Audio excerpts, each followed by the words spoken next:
இழந்த முழுதும் முயன்று முயன்று மேலும் திருட விரதா திடமான உறுதியுடன் விமர்சியந்த வந்தனை செய்தபடி மேலும் மாம் என்னை பக்தியா பக்தியுடன் நித்தியுக்தா நித்தியமாக ஈடுபடுகின்றனர் உபாசதே வழிபாட்டில். ஹரே கிருஷ்ணா.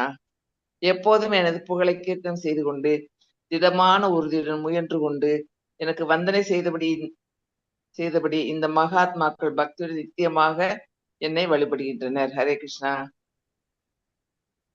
இப்ப படிங்க மாதாஜி. பாகியலட்சுமி மாதாஜி. மாதாஜி நீங்க ஒரு வாசிங்க மாதாஜி ஸ்லோகத்தை. சததாம் படிங்க மாதாஜி. இந்திராணி மாதாஜி படிங்க. சததம் கீர்த்தயந்தோ மாம் யதந்தஷ் ச திருட விருதாக நமஸ்யந்தஷ் மாம் பக்தியா நித்யயுக்தா உபாசதே. சததம் கீர்த்தயந்தோ மாம். சததம் கீர்த்தயந்தோ மாம். ரிப்பீட் பண்ணுங்க அப்படி. யாரு படிக்கிறாங்க? நான் படிக்கிறேன். படிங்க மாதாஜி. சததம் கீர்த்தயந்தோ மாம். சததம் கீர்த்தயந்தோ மாம். அடுத்தது படிங்க மாதாஜி. யதந்தஸ்ய திருடவிரதாக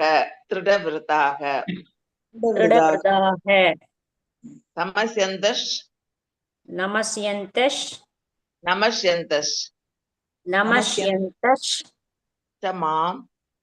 மாம் பக்தியா நித்யயுக்தா உபாசதே.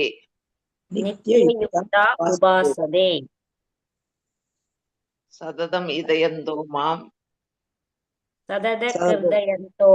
கீர்த்தயந்தோ மாம். யதந்தஸ்ச திருடவிரதாக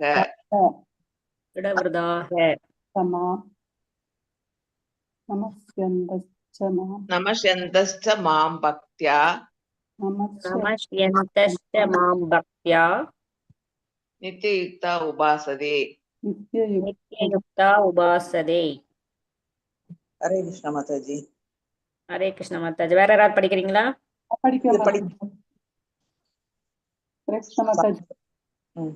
படிங்க மாதாஜி. சததம் கீர்த்தயந்தோ மாம் யந்தஸ்ச திருட வரதாக சததம் கீர்த்தயந்தோ மாம் யதந்தஸ்ச திருட விருதாக நமஸ்யந்தஸ்ச மாம் பக்த்யா நித்யயுக்தா உபாசதே. நமஸ்யந்தஸ்ச மாம் பக்த்யா நித்யயுக்தா உபாசதே. வேற யாராவது படிங்க மாதாஜி. சததம் கீர்த்தயந்தோ மாம் யதந்தஸ்ச திருட விரதாக நமஸ்யந்தஸ் சமாம் பக்தயா நித்யயுக்தா உபாசதே. ஹரே கிருஷ்ணா மாதாஜி. ஹரே கிருஷ்ணா மாதாஜி. எல்லாரும் புக்கு வச்சிருக்கீங்களா இல்லையா? இல்ல புக் இல்ல மாதாஜி. புக்கு வாங்கணும் மாதாஜி. கண்டிப்பா வாங்கணும் மாதாஜி. லெவல் 2 வந்துட்டீங்க. லெவல் 3க்கு லெவல் 5க்கு எல்லாம் தேவைப்படும். அதனால வாங்கணும் மாதாஜி. பெரம்பூர்ல ஒரு இது இருக்கா மாதாஜி, இஸ்கான் கோயில் இருக்கு. அங்க வாங்கலாமா? இந்த புக் கிடைக்கும்ல மாதாஜி? கண்டிப்பா கிடைக்கும். அப்ப அடுத்த வாரம் இந்த ஒரு வாரத்துக்குள்ள அவங்க 2 பேருக்கும் வாங்கிடுவாங்க மாதாஜி. ஆனந்தி மாதாஜியும் பாக்கியலட்சுமி மாதாஜி வாங்கி கொடுத்துட்றேன். எல்லாருமே வாங்கிடுங்க புக்கு. அது கூடவே அடுத்த லெவல் 3க்கு வந்து இன்னும் சில புக்ஸ் எல்லாம் தேவைப்படும். அப்படியே ஒரு செட்டா புக்கு கிடைக்கும். அது கூட வாங்கலாம். நீங்க இல்லாட்டி மேங்களூர் இஸ்கான்ல கூட நம்ம கோயில்ல கூட நம்ம வாங்கிக்கலாம். அது தமிழ் புக் இருக்கான்னு வேணா நான் கேட்டு சொல்றேன் உங்களுக்கு.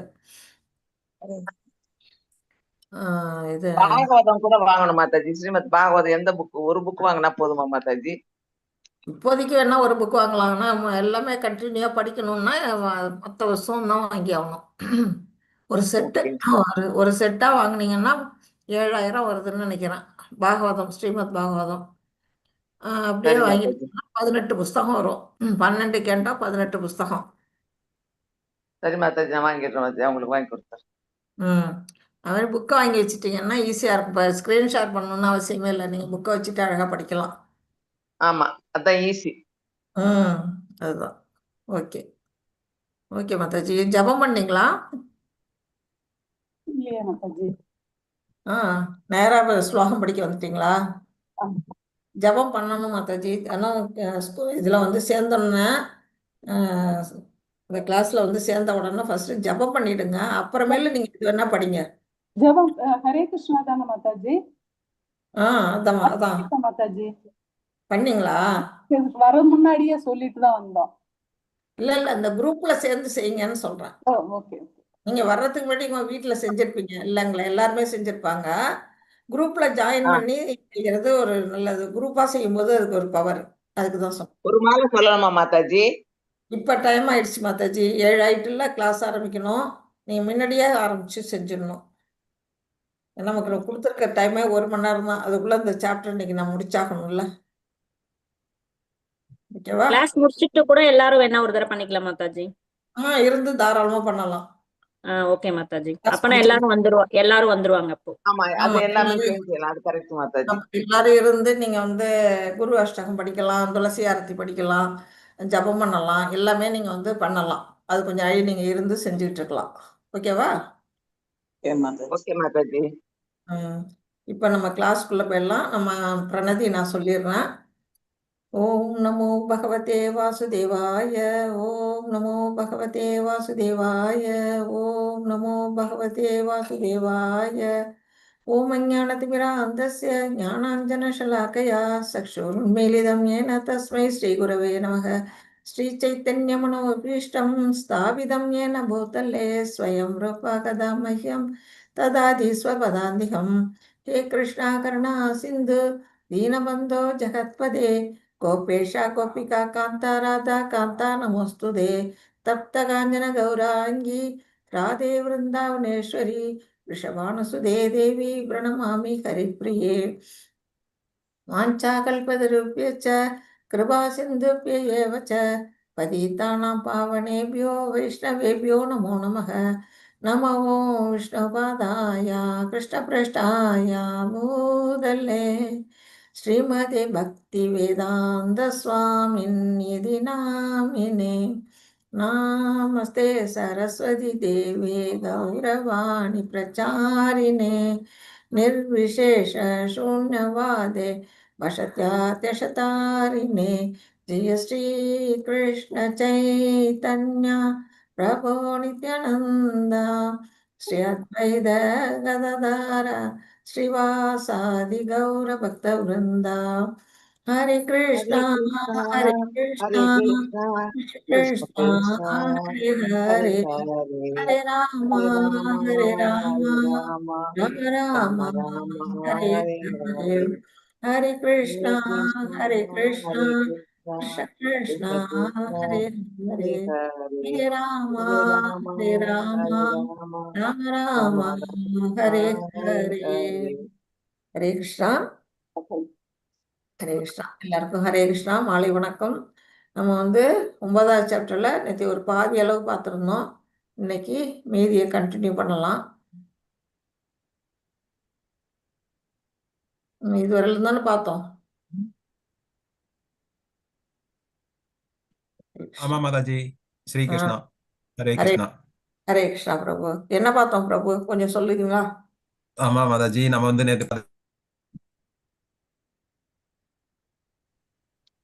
வாய்ஸ் அன்மியூட் பண்ணுங்க. நீங்க மியூட் போயிட்டீங்க. நான்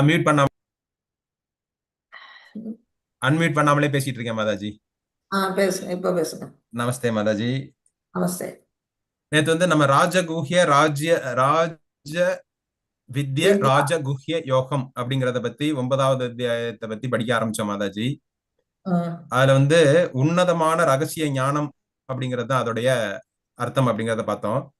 இந்த அத்தியாயம் முழுவதுமே கிருஷ்ணர் மட்டும்தான் பேசுறாரு, சஞ்சயனுக்கோ அல்லது அர்ஜுனனுக்கோ இங்க ஒண்ணும் வேலை இல்லை அப்படிங்கறத படிச்சோம்.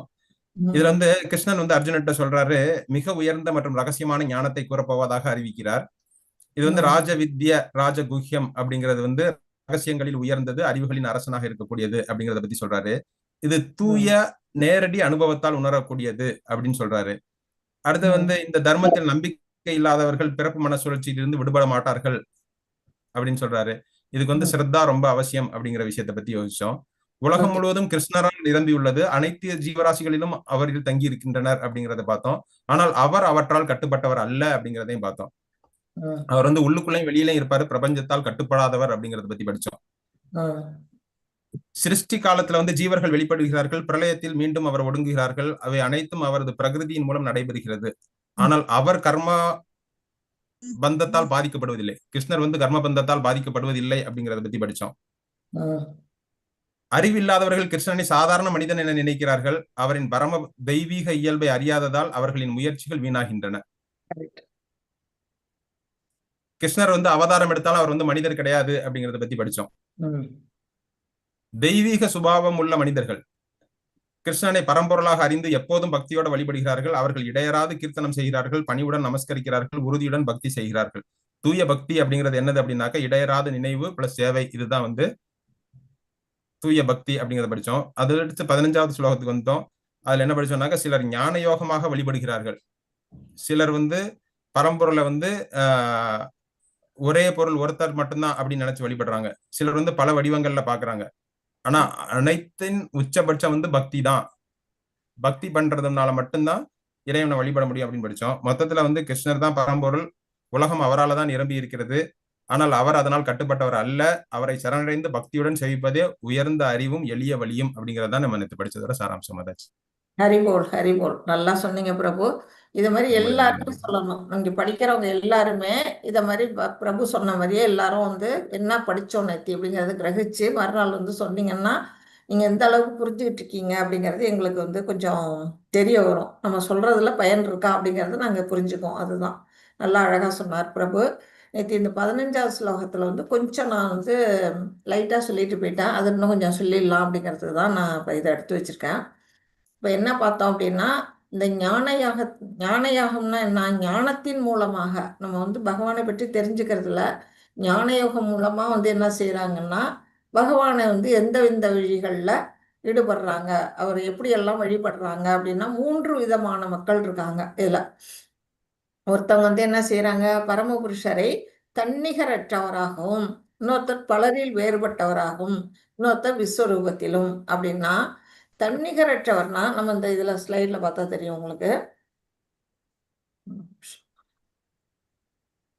தன்னிகரற்றவர்னா இவங்க என்ன செய்யறாங்க, தன்னையே நம்மளையே வந்து என்ன செய்யறாங்க, தன்னைத்தானே கடவுள்னு வச்சு அதுக்கு ஒரு சிலை வடிச்சு அதை வந்து பூஜை பண்றாங்க. தனக்கு சமமா பகவானுக்கு சமமா தன்னை நினைக்கிறது, இது ஒரு விதமான வழிபாடா இங்க வந்து இவங்க செஞ்சிட்டு இருக்கிறாங்க. அடுத்தது இன்னொருத்தவங்க என்ன செய்யறாங்க, ஏதேனும் ஒரு உருவத்தை, அதாவது இந்த மாதிரி கல் மாதிரியோ இல்லை வேற ஏதாவது ஒரு மரத்தை கூட வழிபடுறவங்க இருக்காங்க. அந்த மாதிரி ஒரு கல் ஒரு மரம் அப்படின்னு ஏதாவது இதுல இருந்து இறைவன் இருக்கிறார் அப்படின்னு ஒரு கற்பனை, அவங்களே ஒரு கற்பனையா வச்சு அதை வந்து வழிபாடு பண்ணுவாங்க. அதுக்கு அபிஷேகம் ஆராதனை எல்லாம் பண்ணி அந்த மாதிரி வழிபடுறவங்க இருக்கிறாங்க. இது 2வது வெரைட்டி. 3வதுல இருக்கிறவங்க என்ன செய்யறாங்க, விஸ்வரூபம், பகவானுடைய விஸ்வரூபத்தை வந்து வழிபாடு பண்றாங்க. இது 3மே எப்படின்னா மறைமுகமான வழிபாடு. இந்த ஞானம் இருக்கு, அவங்களுக்கு கடவுள்னு ஒருத்தர் இருக்கிறாருன்னு தெரியுது, ஆனா வந்து தவறான வழி, மறைமுகமான வழியில அவங்க வந்து வழிபாடு பண்றாங்க அப்படின்னு வந்து பகவான் வந்து இதுல சொல்றாங்க. இப்ப நம்ம வந்து 16க்கு போகலாம். யார் வாசிக்கிறீங்க? ஹரே கிருஷ்ணா. ஹரே கிருஷ்ணா மாதாஜி. வாசிங்க.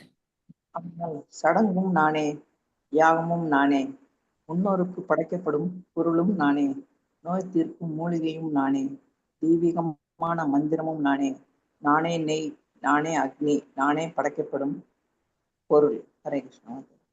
ஹரே கிருஷ்ணா. இப்போ வந்து பகவான் என்ன சொல்றாரு, நான் எதுலெல்லாம் இருக்கிறேன், எந்தெந்த, அதாவது பகவான் வந்து இந்த யூனிவர்சல் ஃபார்ம், இந்த உலக தோற்றங்கள்ல எதுலெல்லாம் நான் வந்து நிறைஞ்சிருக்கிறேன் அப்படிங்கிறத அந்தந்த வழிகளில் நம்ம வழிபாடு பண்ணலாம். இப்போ வந்து சடங்கு அப்படின்னு சொன்னால் நிறைய ரிச்சுவல்ஸ் நமக்கு இருக்கு. இன்னென்ன சடங்கு செஞ்சா இன்னென்ன பலன் கிடைக்கும் அப்படின்னு வந்து நமக்கு வேதங்கள்ல சொல்லப்பட்டிருக்கு. அதுபடி வந்து என்ன செய்யறாங்க, வழிபாடு பண்றாங்க பகவானை, சடங்கு ரிச்சுவல்ஸ் எல்லாம் பண்ணி. அது ஒரு வகை. அதுலேயும் அவங்களோட குறிக்கோள் பகவான் அடையிறது தான், கிருஷ்ணர் தான். அடுத்தது வந்து யாகம். யாகம் நானே அப்படிங்கிறார் பகவான். வந்து யஞ்ஞம். இப்போ வந்து ஜப யஞ்ஞம்ங்கிறது கூட நமக்கு சொல்லியிருக்கிறாங்க. யாகங்களில் நான் ஜபமாக இருக்கிறேன்னு கூட 10வது சாப்டர்ல சொல்லுவார். அந்த மாதிரி இவர் என்ன சொல்றாரு, யஞ்ஞ புருஷன் அப்படின்னே பேர் விஷ்ணுவுக்கு. ஏன்னா நம்ம வந்து தேவர்களுக்காக நம்ம யஞ்ஞம் வளர்த்தா கூட இறுதியில் அதோட பலன் அடையக்கூடியவர் யாருன்னா பகவான் கிருஷ்ணர் தான் அப்படின்னு நம்ம வந்து வேதங்கள்ல சொல்லப்பட்டிருக்கு. அதனால யாகம், அவரே வந்து யாகமாகவும் இருக்கிறேன் அப்படிங்கிறாரு. அடுத்தது நம்மளுடைய முன்னோர்களுக்கு நாம் என்ன செய்வோம், நம்ம வீட்டில் இருக்க முன்னோர்கள் இறந்து போயிட்டாங்கன்னா அவங்களுக்காக நம்ம வந்து சில இதெல்லாம் செய்வோம், சடங்கெல்லாம் செய்வோம், சம்பிரதாயம்லாம் உண்டு நமக்கு. அதுக்கு என்னென்ன பொருள் தேவையோ அந்த பொருளாகவும் நானே இருக்கிறேன் அப்படிங்கிறாரு. அடுத்தது நோய் தீர்க்கும் மூலிகை, அதாவது ஔஷதம். நம்மளுடைய ஔஷதமாக இருக்க நானே ஔஷதம்ங்கிறார், நானே மருந்து, நானே மூலிகை அப்படிங்கிறாரு. தெய்வீகமான மந்திரமும் நானே அப்படிங்கிறாரு. நம்ம தெய்வீகமான மந்திரம்னா நமக்கு வந்து ஓம் அப்படிங்கிறது நமக்கு எல்லாருக்கும் தெரியும். ஓம்காரங்கிறது ஒரு தெய்வீகமான மந்திரம். இன்னும் வேதங்கள்லேயும் நிறைய சொல்லப்பட்டிருக்கு. எல்லா ரிக்கஜுர் சாம வேதங்கள்லையும் சொல்லப்பட்ட அந்த மந்திரங்களும் நானே அப்படிங்கிறாரு. அப்புறம் நானே நெய், நானே அக்னி, பஞ்சபூதங்களில் ஒன்றான அக்னியும் நானே. நானே படைக்கப்படும் பொருள். இது மொத்தம் எல்லாமே நான் தான் அப்படின்னு வந்து இந்த இடத்துல கிருஷ்ணர் சொல்றாரு. கிருஷ்ணரின் பல்வேறு சக்திகளை அணுகுவது. பகவானுடைய பல்வேறு சக்திகள் இருக்குது. அந்த சக்திகளை நாம் வந்து எப்படி செய்யணும்னா மறைமுகமான வழியில நம்ம பகவானை அணுகிறோம். நேரடியாக அணுகிறது வந்து எப்படிப்பட்டதுன்னா லிஃப்ட்ல ஏறி மேல் மாடிக்கு போகிறது. நம்ம வந்து என்ன செய்கிறோம், படியில் ஏறி மேலே போகிறோம். அது வந்து தேவ வழிபாட்டுக்கு சமமானது. தேவ வழிபாடு தான் படியேறி போகிறதுக்கு சமம் அப்படின்னு சொல்கிறாங்க. கிருஷ்ணன் எங்கும் நிறைந்துள்ளார். விஷ்ணுனாலே எங்கும் நிறைந்தவர் தான் அர்த்தம். அவர் நம்மளோட இறுதி அடைக்கலம் யாருன்னா அவர் தான். சர்வ காரணம். இது வந்து பிரம்ம சமீதியில் சொல்லியிருக்கிறாங்க. அந்த நிலையில பகவான் தான் அனைத்துக்கும் காரணம் அப்படிங்கிறது இங்க சொல்லியிருக்கிறாங்க. 17 படி. மாதாஜி படிக்கிறேன். படி. இந்த அகிலத்தின் தந்தையும் தாயும் காப்பவனும் பாட்டனாரும் நானே. அறியப்பட வேண்டிய பொருளும் தூய்மைப்படுத்தும் பொருளும் ஓம் என்னும் மந்திரமும் நானே. ரிக் சாம யஜுர் வேதங்களும் நானே. ஹரே கிருஷ்ண மாதாஜி. ஹரே கிருஷ்ணா. அகிலத்தின் தந்தையும் தாயும் நானேங்கிறாரு. இப்ப நம்ம வந்து நமக்கு வந்து இந்த பௌதிக உடல்ல நமக்கு ஒரு தாய் தந்தை இருக்கிறாங்க. நம்ம வந்து தந்தைக்கு தந்தை இருக்கிறாரு. இப்படி நம்ம வந்து போகலாம். அதுவும் இல்லாம இந்த அகிலம் முழுக்கும் இருக்கக்கூடிய அனைத்து உயிர்வாழிகளுக்கும் யார் தந்தை தாய் அப்படின்னா பகவான் தான். அவர்கிட்ட இருந்து தான் ஒவ்வொரு விரிவங்கமா வரும் பொழுது நாமளும் அதுல வர்றோம். காப்பவன் அவர் தான் வந்து விஷ்ணு தான் நம்மளை காக்கும் கடவுள் அப்படிங்கிறது நமக்கு தெரியும். பாட்டனாரும் நானே அப்படிங்கிறாரு. பாட்டனாரா தாயாவும் இருக்காரு, தந்தையாவும் இருக்கிறாரு, நம்மளுடைய தாத்தாவாகவும் இருக்கிறாரு. அப்படின்னா எப்படி ஆக முடியும் அப்படின்னா அவருடைய உந்தி கமலத்திலிருந்து தான் பிரம்மா வராரு. அப்ப பிரம்மா அவருக்கு மகன். பிரம்மாவுடைய படைப்புல இருந்து தான் நாம் எல்லாரும் வெளியில வரோம். அப்ப நமக்கு தந்தை வந்து பிரம்மாவையும் எடுத்துக்கலாம். அப்ப பிரம்மாவுடைய அப்பா யாரு, பகவான் கிருஷ்ணர். அவரு தான் நமக்கு வந்து தாத்தா. அப்ப மொத்தம் அவர் தந்தையாகவும் இருக்கிறாரு, தாயாகவும் இருக்கிறாரு, தாத்தாவாகவும் இருக்கிறாரு. அப்புறம் என்னவா இருக்கிறாரு, அறியப்பட வேண்டிய பொருளும். நம்ம எல்லாம் யாரை பத்தி புரிஞ்சுக்கணும், இந்த உலகத்துல பௌதிக கல்வி நிறைய இருக்குது. நம்ம வந்து காலேஜ் அளவில், ஸ்கூல் அளவில், ரிசர்ச் மூலமாலாம் பிஹெச்டி பண்ணியெல்லாம் நம்ம நிறைய விஷயங்களை தெரிஞ்சிருப்போம். ஆனால் அதெல்லாம் வந்து நம்ம இந்த உடல் இருக்கிற வரையிலும் தான் அது உபயோகப்படும் நமக்கு. இந்த உடல் அழிஞ்சோன்னா மறுபிறவி படைச்சோன்னா நமக்கு வந்து எல்லாமே மறந்து போயிடும். படித்தது எல்லாம் போச்சு. மறுபடியும் எல்கேஜிலேருந்து ஆரம்பிக்கணும் நம்ம. ஆனால் இந்த பகவானை பற்றிய விஷயங்களை நம்ம தெரிஞ்சுக்கிட்டோம்னா அது மறுபிறவிலையும் நமக்கு வந்து கண்டினியூ ஆகும். இப்போ பரத மகாராஜாவுக்கு எப்படி ஞாபக சக்தி இருந்தது, அவர் வந்து பிறவியில மானம் நினைச்சுக்கிட்டு தப்பான வாழ்க்கையை வீணாக்கிட்டோமே அப்படின்னு நினைச்ச மாதிரி நமக்கும் வந்து பகவானை பற்றி அந்த ஞானத்தை எடுத்துக்கிட்டோம்னா மறுபிறவிக்குமே நமக்கு வந்து யூஸ் ஆகும். அதான் அறியப்பட வேண்டிய பொருள் அவர் தான். தூய்மைப்படுத்தும் பொருள் அப்படின்னா நம்ம இதயத்தை வந்து சுத்தப்படுத்துறாரு அவரு. பகவானை பற்றிய ஞானமெல்லாம் தெரிஞ்சோன்னா நம்ம மனசுல இருக்க ஆசை, அப்புறம் கோபம், காமம், இந்த மாதிரி விஷயங்கள்லாம் எங்கன்னா ஓடி போயிடுது, நம்மளை விட்டு கிளீன் ஆயிடுது நம்ம மனசு. அதை தான் வந்து அவர் சொல்றார். தூய்மைப்படுத்தும் பொருளும் ஓம் என்னும் மந்திரமும் நானே. அப்புறம் என்ன சொல்றாரு, ரிக் சாம யஜுர் வேதங்களும் நானே. எல்லா வேதங்களும் எங்க இருந்து வந்தது? பிரம்மாவுக்கு வந்து அவர் தான் கொடுத்தார் இந்த வேத ஞானத்தை. அப்பயும் அவர் வந்து தொலைச்சிட்டாரு. தூங்கும் பொழுது அவர் வாயிலேருந்து வேதங்கள்லாம் போயிடுது. அப்போ வந்து இந்த ஹைகிரீவன்கிற அந்த அசுரன் வந்து கொண்டு போயிடுறான். அப்போ வந்து என்ன செய்யறாரு, அதையும் மீட்டுக்கிட்டு வந்து இவர் தான் கொடுக்குறாரு மத்ஸ்ய அவதாரத்தில் வந்து. அது மாதிரி வேதங்களும் நானே அப்படின்னு வந்து சொல்றாரு. அகில உலகத்தின் தந்தை பிதாகம் அஸ்ய ஜகதோ அப்படிங்கிறாரு. இந்த அகில உலகத்துக்குமே நான் தான் தந்தை அப்படின்னு சொல்றாரு. உலகத்தை தனக்குள் தாங்குகிறார் அப்படின்னு சொன்ன பராமரிப்பவர், காப்பவர். எப்படி எப்படின்னு பார்த்தா இந்த நிகழ்ச்சியில் இருக்குது. இப்போ பார்த்தீங்கன்னா கோகுலத்தில் கிருஷ்ணர் அவதாரம் எடுத்து வந்தப்போ அவர் என்ன செய்கிறாரு, மண்ணில் விளையாடி மண்ணள்ளி சாப்பிட்றாரு. அப்போ யசோதை தாய் வந்து என்ன செய்கிறாங்க, அவரை கண்டிக்கிறாங்க. நீ எப்படி மண்ணை சாப்பிட்ட, வாயை திறந்து காட்டு அப்படின்னு கேட்குறமோ, இல்லை இல்லைங்கிறாரு. ஆனால் வாயை காட்டு அப்படின்னா ஆணும் வாயை காட்டும் போது என்ன தெரியுது, நம்ம வாயெல்லாம் காட்டினா பல்லும் வச்சு நாக்கும் தான் தெரியும். ஆனால் பகவானுடைய வாயில் என்ன தெரியுது, அந்த உலகமே தெரியுது, பிரபஞ்சம் முழுக்க தெரியுது. அதில் இந்த கோகுலமும் இருக்குது. அந்த கோகுலத்தில் கிருஷ்ணரும் யசோதையும் உட்கார்ந்து அவங்க அதட்டி கேட்கறது, இவர் வாயை திறக்கிறது எல்லாம் அந்த வாய்க்குள்ள அவர் பார்க்குறாங்க. அப்போ இந்த உலகத்தையே தனக்குள் தாங்கிட்டு இருக்கிறார் அப்படிங்கிறத இந்த இடத்துல வந்து இதன் மூலமாக நமக்கு தெரிஞ்சுக்கிறது. அப்புறம் அறியப்படும் பொருள், தூய்மைப்படுத்தும் பொருள் மற்றும் ஓங்காரம், அது எல்லாமே நானே. வேத்தியம் பவித்திரம் ஓங்காரம் அப்படின்னு சொல்கிறாரு. அப்புறம் ரிக் சாம யஜுர் வேதங்கள் இதெல்லாம் வந்து இப்போ புஸ்தகமாக வந்து வியாச பகவான் வந்து நமக்கு வந்து தொகுத்து கொடுத்தாரு. ஆனால் அதுக்கு முன்னாடி வந்து புத்தக வடிவில் இல்லை. எல்லாம் வந்து காது வழியாக கேட்டு அவங்கெல்லாம் அந்த ஞானத்தை அடைஞ்சாங்க. ஸ்மிருதி மூலமாகவே அவங்களுக்கு வந்து கிடைச்சிது. ஆனால் நமக்கெல்லாம் அந்த அளவுக்கு ஞானம் இல்லைன்னு இப்போ புத்தக வடிவில் எழுதி வச்சுட்டாங்க. 18 யார் படிக்கிறீங்க? हरे कृष्ण माता जी। படிங்க பிரபு. गदीर पार्ता प्रभु साक्षी निवास शरणम सुकृत पडिव प्रलय स्थानम निदाனம் பீஜமவ்யயம். நானே இலக்கு, காப்பவன், தலைவன், சாட்சி, வசிப்பிடம், அடைக்கலம் மற்றும் மிக்க நெருங்கிய நண்பன்.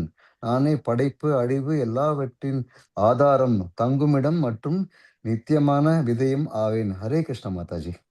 ஹரே கிருஷ்ணா பிரபுஜி. கதீர் பக்தா பிரபு சாட்சிங்கிறார். கதீர்னா என்ன, கதி. அவரை விட்டா நமக்கு கதி இல்லை. அவரே நமக்கு வந்து அடைக்கலம் அப்படிங்கிறது தான் இங்கே வந்து சொல்லியிருக்கிறாங்க. அப்புறம் பர்த்தா அப்படின்னா காப்பவர், நம்ம எல்லாம் காத்து அளிக்கக்கூடியவர். பிரபு அப்படின்னா தலைவன். சாட்சி அப்படின்னா சாட்சியா நம்ம மனசுக்குள்ள ஒரு பரமாத்மா இருந்துட்டு சாட்சி பறவையா இருந்துட்டு என்ன செய்யறாரு, நம்மளை வழி நடத்துறாரு.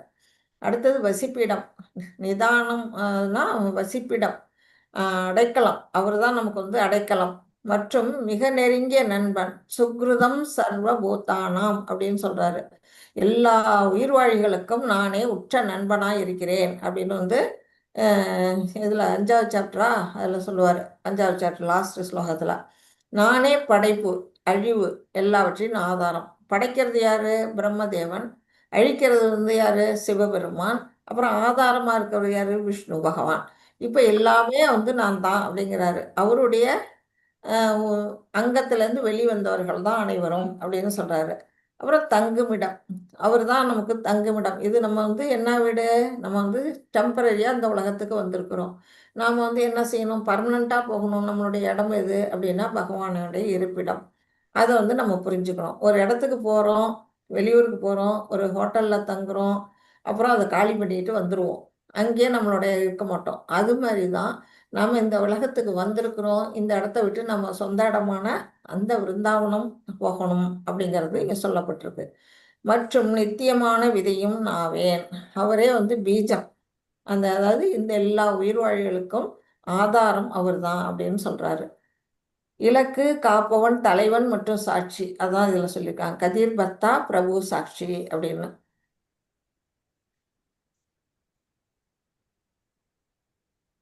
இதுவும் அதே தான். நிவாச சரணம் சுகிருத்து அப்படின்னா வசிப்பிடம், அடைக்கலம் மற்றும் மிக நெருங்கிய நண்பன், அவரே எல்லாம். பிரபவ பிரளயஸ்தானம், பிரபவ அப்படிங்கிறது வந்து படைப்பும் தொழில், பிரம்மா வச்சு செய்கிறாரு. பிரளயங்கிறது சிவபெருமான் அழிக்கிறார், அழிக்கும் தொழிலை அவர் செய்கிறாரு. ஸ்தானம் எல்லாத்தோட ஆதாரமாக இருக்கிறது யாருன்னா விஷ்ணு பகவான். இந்த மூணையுமே வந்து யாரா செயல்படுறாருன்னா அவருடைய அங்கத்திலேருந்து வந்து தேவர்களை வச்சு தான் அவர் செய்கிறாரு அப்படின்னு சொல்லப்படுது. அப்புறம் நிதானம் பீஜம் அவ்வியம். நிதானம்னா தங்குமிடம் மற்றும் நித்தியமான விதையும் நானே அப்படின்னு சொல்றாரு. 19 வாசிங்க. மாதாஜி.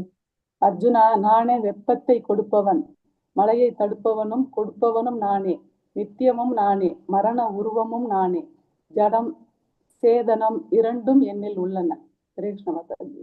ஹரே கிருஷ்ண மாதாஜி.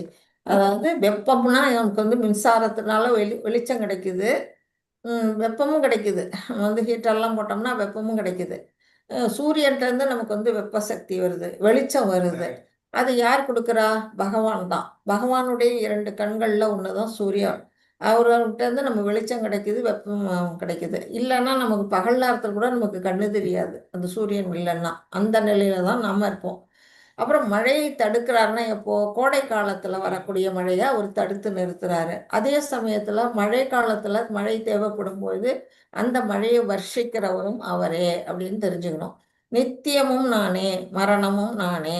அதாவது அமிர்தம் செய்வ மிருத்யுஷ. அமிர்தம்னா நித்தியம், மரணம்ங்கிறது கால ரூபியா அவர் வராரு. அது வந்து நம்ம 11ஆம் சாப்டர் வரும். காலமும் நானே அப்படிம்பாரு. அந்த மாதிரி ஜடம் சேதனம் இரண்டும் என்னில் உள்ளன. அசைகின்ற பொருள், அசையாத பொருள், உயிர் உள்ளவை உயிரற்றவை அனைத்தும் பகவானுக்குள்ள அடக்கம். இப்போ உயிரற்றதுன்னா மலையெல்லாம் எடுத்துக்கலாம், அதுக்கு ஏதாவது உயிர் இருக்கா? இல்லை. ஆனாலும் அதுவும் அவருடைய அவர் சொல்லுவார் 11ஆம் சாப்டர்ல சொல்லுவார்ல, 10-11 சொல்லுவார். என்ன சொல்லுவார்? மேருமலையும் நானே, மலைகளில் நான் இமயமலையாக இருக்கிறேன், அசையாதவற்றில் இமயமலையாகவும் அசைகின்றவற்றில் மேருமலையும் இருக்கிறேன் அப்படின்னு சொல்லுவார். அந்த மாதிரி உயிர் உள்ளவை உயிரற்றவை இரண்டுமே பகவான்ல இருக்கிறாரு அப்படின்னு சொல்லியது. இது வந்து அவர் வந்து எப்படி வந்து இந்த நீர் சுழற்சியை பற்றி இதில் ஒரு சின்ன சார்ட் கொடுத்துருக்குறாங்க. எப்படி வந்து நீர் வந்து இங்கே சுழற்சி அடையுது அப்படின்னு பார்த்தா, கடல் ஃபஸ்ட்டு பார்த்தா சமுத்திரத்துலேருந்து தான் வந்து தண்ணி வந்து இருக்குது. அந்த தண்ணி உப்பு தண்ணியாக இருக்குது, ஆனால் சூரிய வெப்பத்துக்கு போய் திரும்பி மழையாக பெய்யும் போது அது நல்ல தண்ணி ஆகிடுது. நமக்கு ஆச்சரியமான ஒரு விஷயம். இதெல்லாம் நம்மளால கூட செய்ய முடியாது. அப்படி வந்து அந்த கடலில் அவ்வளோ தண்ணி வந்து பெருகி கிடக்குது. அது எப்படி? 3ல் 1 பாகம்தான் நிலம், மிச்சம் 3 பாகம் வந்து நீராக இருக்குது. அந்த நீரை வந்து அவ்வளோ நீரை யார் உற்பத்தி பண்ணுனா? நம்மளா செஞ்சோம்? எந்த விஞ்ஞானியால் வந்து செய்ய முடிஞ்சது? பகவானுடைய அருளில் தான் அந்த கடல். அந்த கடல்லேருந்து என்ன செய்யுது? சூரியனோட உதவியால் அது ஆவியாக போகுது மேலே. ஆவியாக போய் என்ன செய்யுது? அங்கே வந்து மேகங்களில் போய் உறைஞ்சிருக்குது அந்த நீர். அது மட்டும் இல்லாமல் இன்னும் என்ன செய்யுதுன்னா, பனிப்பாறைகள் பார்த்திங்கன்னா, நார்த்துலலாம் இமயமலை பக்கம்லாம் போனீங்கன்னா, பத்ரிகாசிரமம் அந்த இடம்லாம் போனால் எப்போதும் பனிப்பாறைகள் இருக்கும். அந்த இடத்துல போய் நீர் வந்து உறைஞ்சிருக்குது. இப்படி வாயுமண்டலத்திலையும் நிலத்திலையுமா வந்து நீர் வந்து உறையுது, சமுத்திரத்துலேருந்து போகிற நீர். அப்புறம் என்ன செய்யுது? மழை காலத்தில் வானத்தில் இருக்க நீர் வந்து மழையாக பெய்யுது. இந்த பனிப்பாறைகளில் இருக்க நீரும் என்ன செய்யுது? வெப்பத்தினால, கடுமையான வெப்பத்தினால உருகி ஓடுது. இப்படி வந்து நமக்கு வந்து என்ன செய்யுது? மழை பொழிவாலும் அந்த உருகின நீர்னாலையும் நமக்கு வந்து நீரோடைகள்லாம் வருது. அந்த நீர் நதியிலெல்லாம் வர நீர் வந்து என்ன செய்யுது? ஒரு பங்கு வந்து பூமி வந்து உள்ளுக்குள்ளே இழுத்து நிலத்தடி நீரில் சேர்த்து வச்சுக்குது. மிச்சம் இருக்கிறது என்ன செய்யுது? தரை வழியாக நம்ம கண்ணுக்கு தெரிகிற மாதிரி ஓடி போய் மறுபடியும் கடலில் கலந்துருது. இப்படி தான் வந்து எங்கே உற்பத்தி ஆகுதோ அங்கேயே போய் வந்து இது வந்து அடையுது. அந்த மழையும் வெப்பத்தையும் கொடுப்பவர் யார்? இது ஆவியாகணும்னா வெப்பம் வேணும், அப்புறம் மழை பெய்யணும்னா மழையை அவர் கொடுக்குறாரு. பனி உருகணும்னாலும் அவர் வந்து என்ன செய்கிறார்? வெப்பத்தை கொடுக்குறாரு. எல்லாமா பகவான் தான் இதில் ஈடுபடுறார் அப்படிங்கிறது தெரிய வருது. கிருஷ்ணரிலேயே ஜடம் சேதனம் இரண்டும் உள்ளடங்கியது. இது நம்ம பார்த்தோம். 20 படிங்க. ஹரே கிருஷ்ணா மாதாஜி. ஹரே கிருஷ்ணா. சர்வலோகத்தை அடைவதற்காக வேதங்களை மாதாஜி, சர்வ இல்ல, ஸ்வர்க.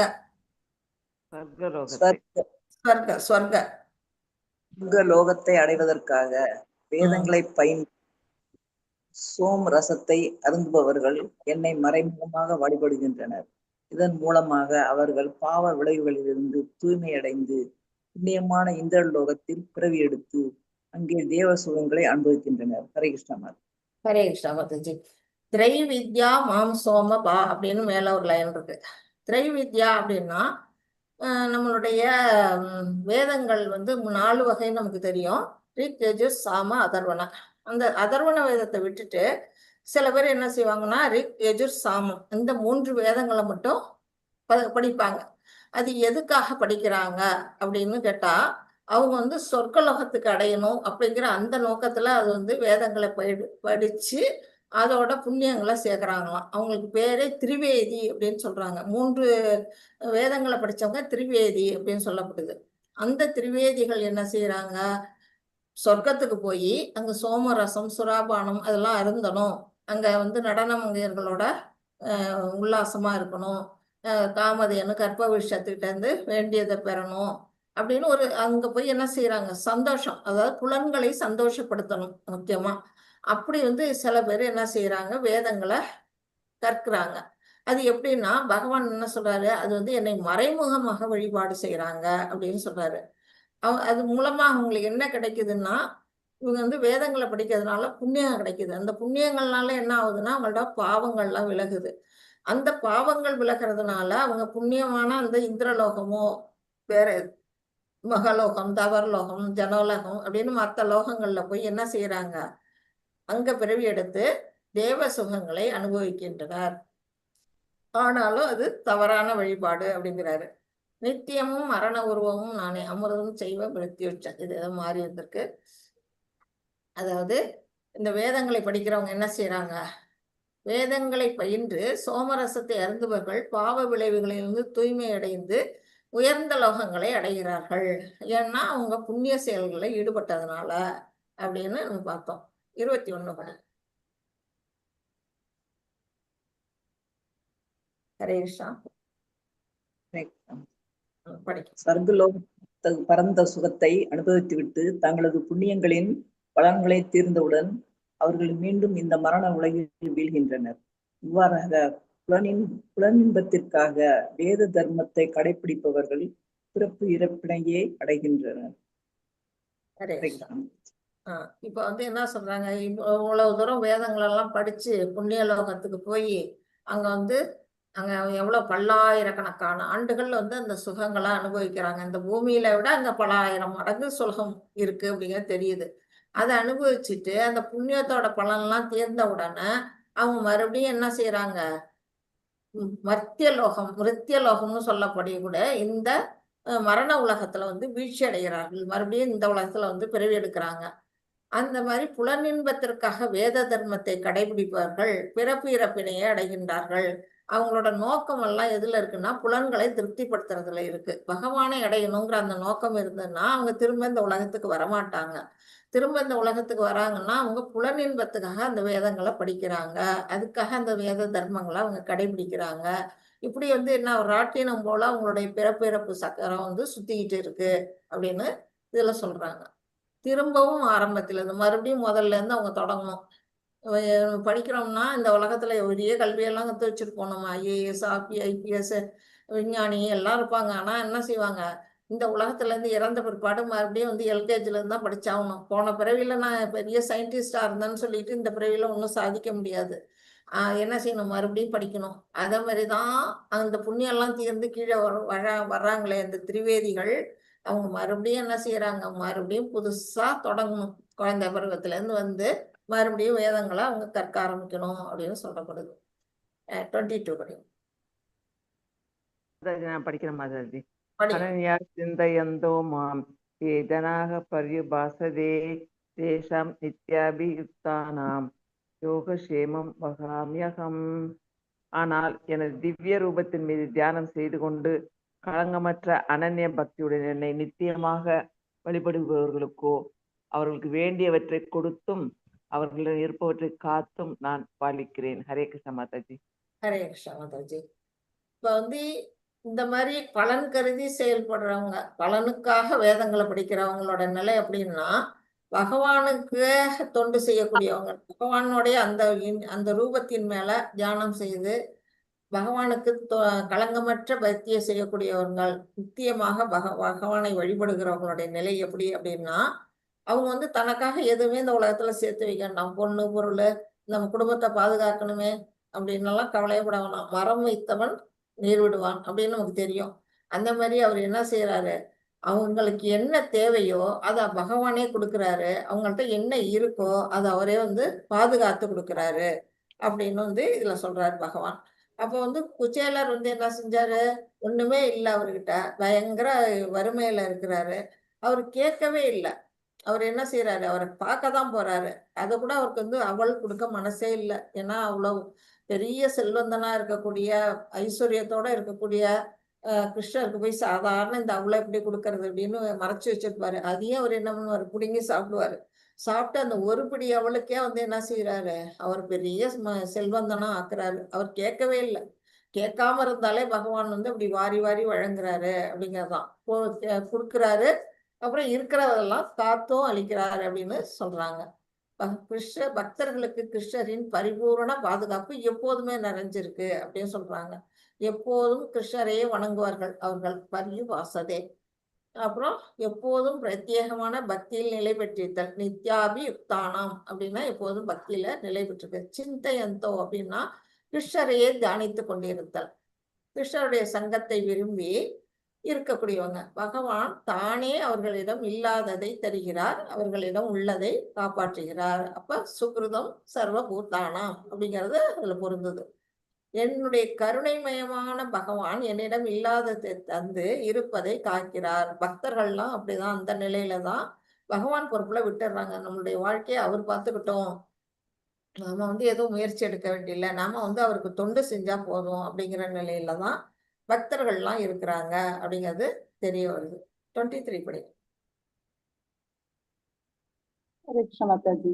ஹரே கிருஷ்ணா. தேவர்களை நம்பிக்கையோடு வணங்கும் பக்தர்கள் உண்மையில் என்னை மட்டுமே வழிபடுகின்றனர்.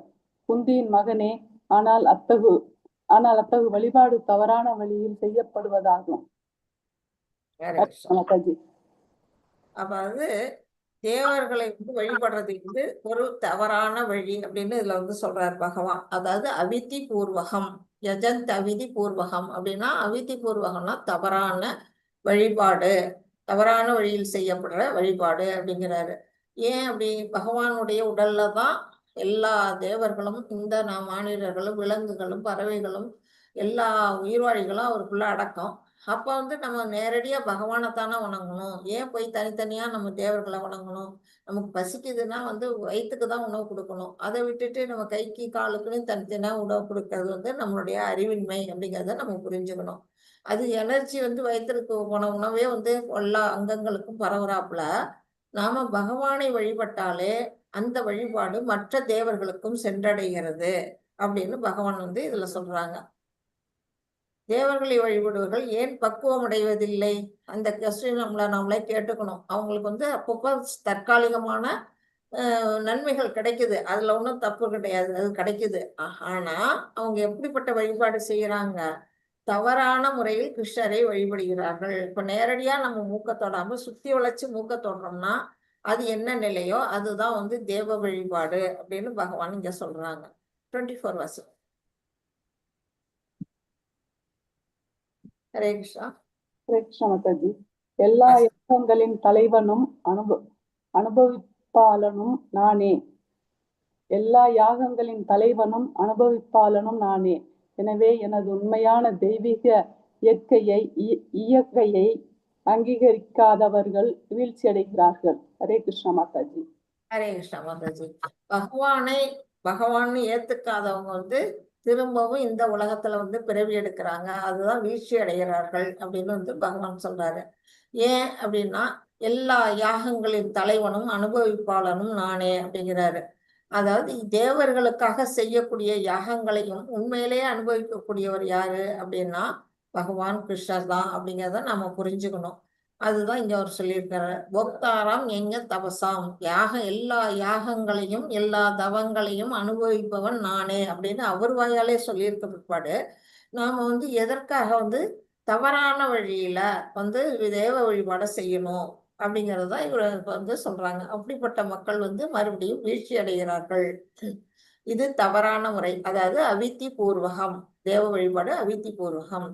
ஏன்னா கிருஷ்ணரே அனுபவிப்பாளர், கிருஷ்ணரே எல்லா யாகங்களின் தலைவர், எல்லா செயல்களும் கிருஷ்ணரை திருப்திப்படுத்துவதற்காகவே ஏற்பட்டது. இதை ஏற்றுக்கொள்ளாதவர்கள் ஜட வாழ்வில் புனரவி ஜன்மம், புனரவி மரணம், அந்த நிலையில வீழ்ச்சி அடைகிறார்கள் அப்படின்னு சொல்லப்படுது. பக்குவமான இந்த மனித நாகரிகம் குறிப்பாக கிருஷ்ணரை திருப்திப்படுத்துவதற்காக உள்ளது. நமக்கெல்லாம் இந்த பிறவியை எதுக்காக பகவான் கொடுத்திருக்கிறாரு, அதை நம்ம கொஞ்சம் யோசிச்சு பார்க்கணும். நமக்கு விலங்காவோ மனிதனாவோ பறவையாவோ மரமாவோ பிறக்காம நமக்கு மனித பிறவியை கொடுத்திருக்கிறாங்க. இந்த மனித பிறவி அரிதறிது மானிடராய் பிறத்தல் அரிது. அப்படிப்பட்ட மனித பிறவி கிடைச்சத நாம என்ன செஞ்சுட்டு இருக்கோம், நம்ம புலன்களை திருப்திப்படுத்துறோம் அப்படிங்கிற பேர்ல நம்ம தப்பா யூஸ் பண்ணிட்டு இருக்கோம்.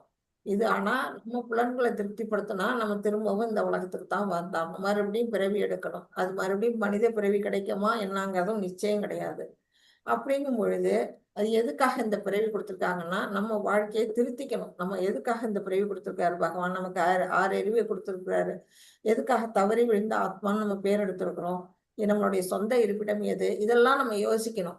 யோசிச்சு அதுக்கு நம்ம என்ன செய்யணும், பகவானை கிருஷ்ணரை திருப்திப்படுத்துறது மட்டும்தான் ஒரே வழி.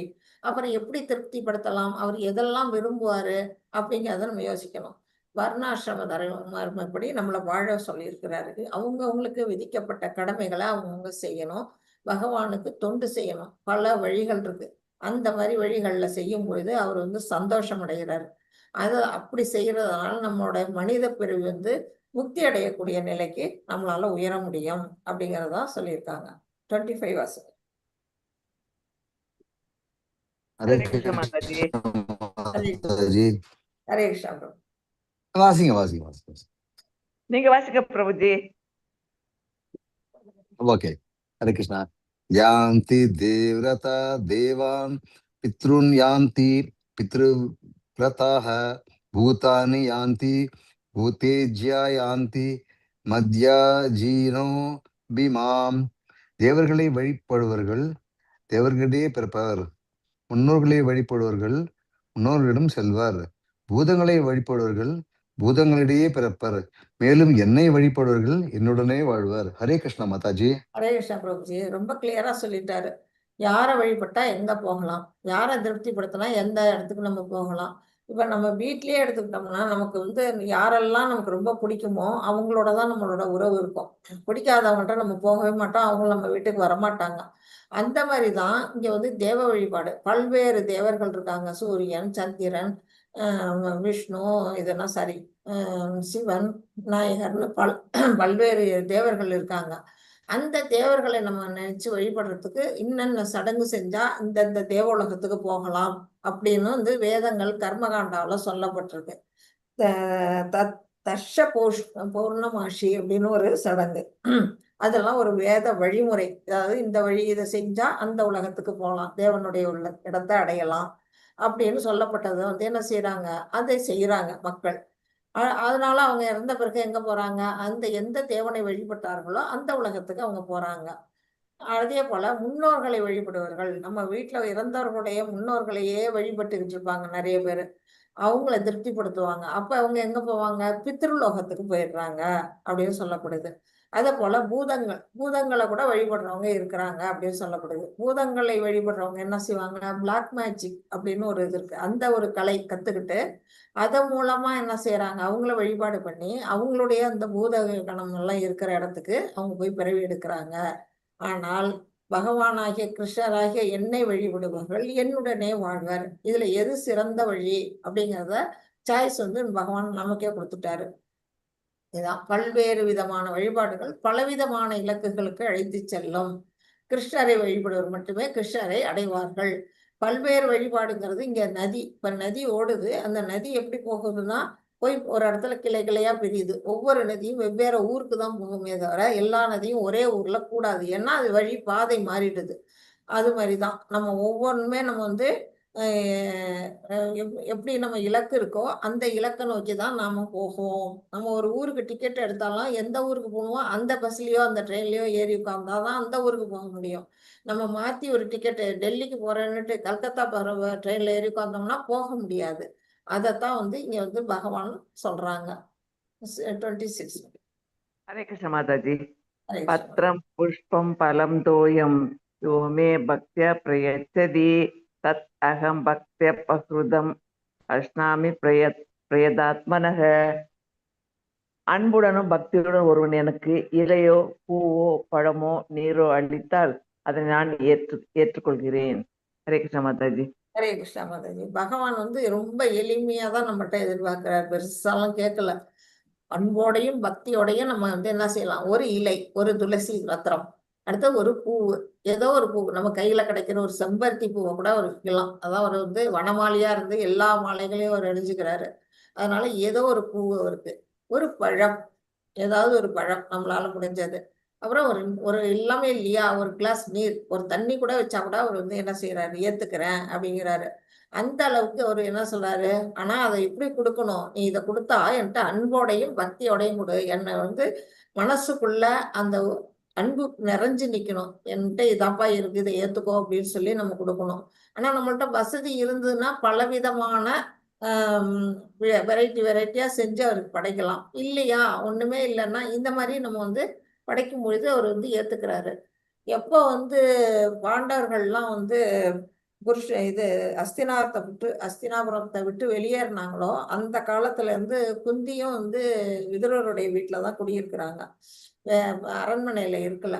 அப்போ வந்து அவங்க எல்லாம் என்ன சாப்பிடுறாங்கன்னா, வெறும் உப்பு இல்லாத சாப்பாடை தான் அவங்க சாப்பிடுறாங்க, ரொம்ப எளிமையா சாப்பிடுறாங்க, அந்த அளவுக்கு இருக்கிறாங்க. அப்போ வந்து கிருஷ்ணர் வந்து அவங்க வீட்டுக்கு தூது வர்றாரு, இது துரியோதனனுக்கு போர் வேண்டாம்னு சொல்றதுக்கு தூது கேட்டு வர்றாரு, பாண்டவர்களுக்குரிய பங்கை கொடுன்னு கேட்க. அப்போ வந்து விதுரர் வீட்டுல போய் தங்கும் பொழுது விதுரர் என்ன செய்யறாரு, வாழைப்பழத்தை கொடுக்குறேன்னுட்டு வாழைப்பழத்தை கொடுக்காம வாழைப்பழத்தை கீழே போட்டுட்டு தோலை கொடுப்பாரு. அப்போ வந்து பகவானுக்கு அது தெரியும், அவர் பழத்தை கீழே போட்டு தோலை கொடுக்குறாருன்னு. ஆனாலும் அதை ஏத்துக்கிறாரு. எதுக்காக, அந்த விதுரர் வந்து அந்த அளவுக்கு அவர் மேல பக்தி இருக்குது. அவர் அந்த பக்தி நிலையில என்ன செய்யறோம், பரவச நிலையில என்ன செய்யறோம்னு தெரியாம அன்போட தோலை உரிச்சு கொடுக்குறாராம். அப்ப பகவான் எந்த நிலையில இருக்கிறாருன்னா, பக்தர்கள் வந்து எதை கொடுத்தாலும் ஏத்துக்கிறாரு அப்படின்னு அந்த நிலையில சொல்றாங்க இங்க. அதாவது பக்திக்கு வந்து என்ன தகுதி அப்படின்னு கேட்டா, பக்தி தான்.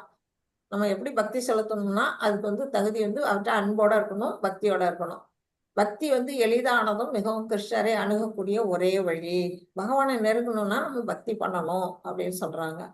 கிருஷ்ணர் அன்பை ஏற்றுக்கொள்கிறார். நம்ம எவ்வளவு அன்பு செலுத்துறோமோ அதுதான். இங்க பழம் வைக்கிறோமா என்ன செய்யறாங்க, அவர் கையில வந்து ஒரு 4 நெல்மணி இதெல்லாம் அவருக்கு கிடைச்சது அவங்களுக்கு.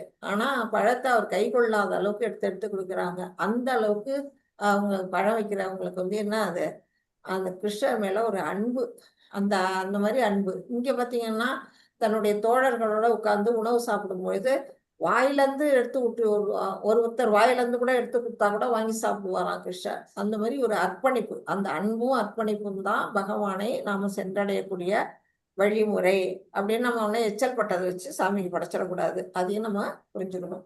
இதுல இருந்து என்ன சொல்றாங்க, கிருஷ்ணர் ஆத்மா ராமா, கிருஷ்ணருக்கு யாரிடமிருந்தும் எதுவும் தேவையில்லை, அவர்கிட்ட எல்லாமே இருக்கு. அவரு வந்து கொடுக்கக்கூடிய நிலையில இருக்காரு, நாம தான் அவர்கிட்ட பெறக்கூடிய நிலையில இருக்கோம். அப்படிங்கும்போது அவருக்கு வந்து எதுவும் நம்மள்ட்ட அவர் எதிர்பார்க்கிறாரு. என்ன எதிர்பார்க்கிறாரு, நம்மளுடைய அன்பு, பக்தி, அர்ப்பணிப்பு, இதுதான். அதாவது ரசம், 5 விதமான ரசங்கள் நம்ம பிடிச்சிருக்கோம். சாந்த ரசம், சக்கிய ரசம், தாசிய ரசம், வாத்சல்ய ரசம், இன்னொன்னு மாதுரிய ரசம்.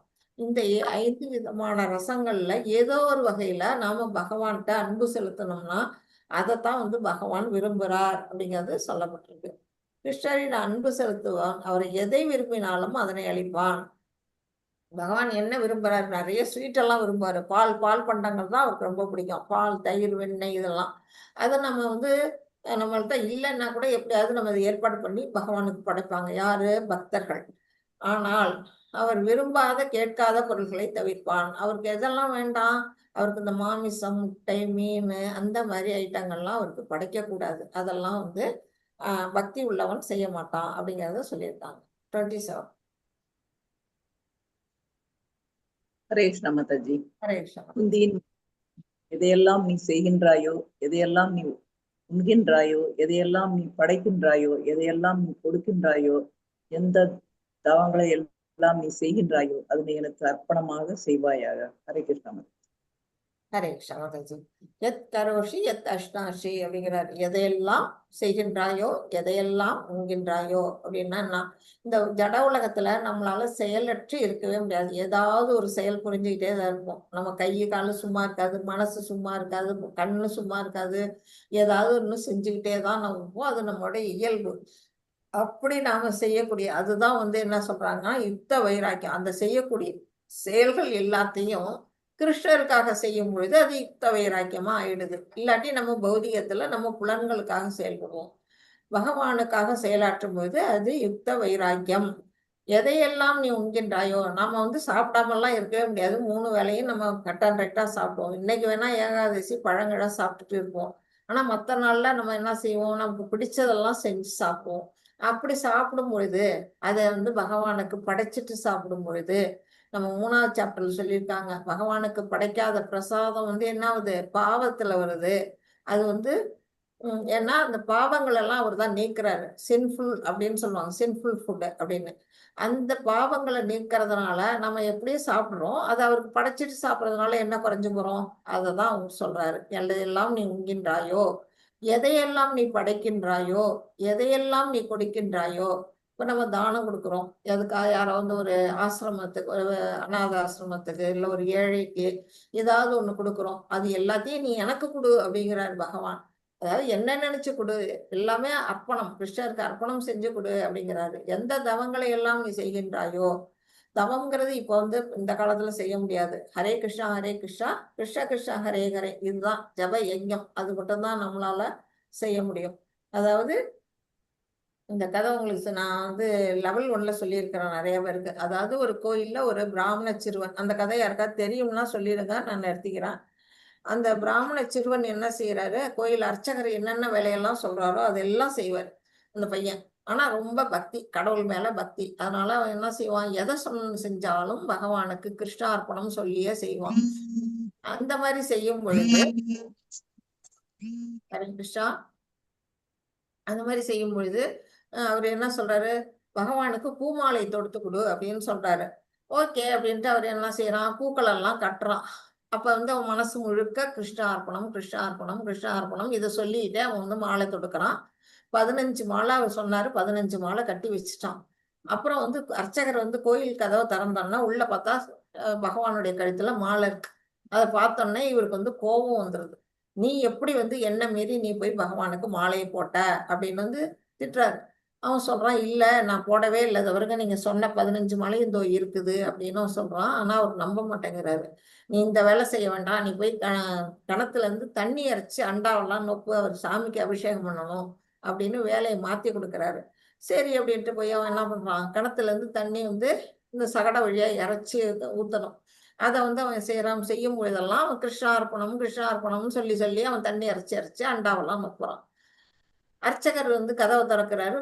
சுவாமி சொட்ட நிக்கிறாரு ஈரத்தோட. மறுபடியும் அவருக்கு கோபம் வந்துருது. நீ எப்படி அபிஷேகம் பண்ண சுவாமிக்கு அப்படின்னா, இல்லவே இல்லை, அதை பாருங்க நான் இங்க இறைச்சிதான் வச்சிருக்கிறேன், நான் அபிஷேகம் பண்ணவே இல்லை அப்படின்னு சொல்றாரு. அவர் நம்ப மாட்டேங்கிறாரு. நீ இந்த வேலையும் செய்ய வேணாம், நீ போய் மடப்பள்ளியில போய் பகவானுக்கு சக்கரை பொங்கல் நைவேத்தியம் பண்ணு அப்படின்னு சொல்லி அங்க அனுப்பிவிடுறாரு, வேலையை மாத்தி விடுறாரு. சரின்னு போய் அங்க போய் சக்கரை பொங்கல் பண்ணும்போது அவனோட இயல்பு என்ன, கிருஷ்ண அர்ப்பணம் சொல்லிக்கிட்டே சுவாமிக்கு நைவேத்தியம் தயார் பண்றான். அப்ப அவர் என்ன பண்றாருன்னா, இந்த தடவை ஜாக்கிரதையா நல்ல கற்பகரகத்தை பூட்டி சாவியை தூக்கி தன் இடுப்புல சொருகிட்டு வீட்டுக்கு போயிடுறாரு. அவர் கதவை திறக்கும் பொழுது அந்த கதவை திறந்தா கதவு இவர் தான் திறக்கிறாரு. பார்த்தா வாயில பகவானுடைய வாயில சக்கரை பொங்கல் ஒட்டிக்கிட்டு இருக்கு. இது எப்படி சாத்தியம் அப்படின்னு அவருக்கு ஒண்ணுமே புரியல. அவரு அவனையும் சொல்ல முடியல, அந்த சிறுவனையும் சொல்ல முடியல, இது நடந்த அதிசயத்தையும் அவரால் ஏத்துக்க முடியல.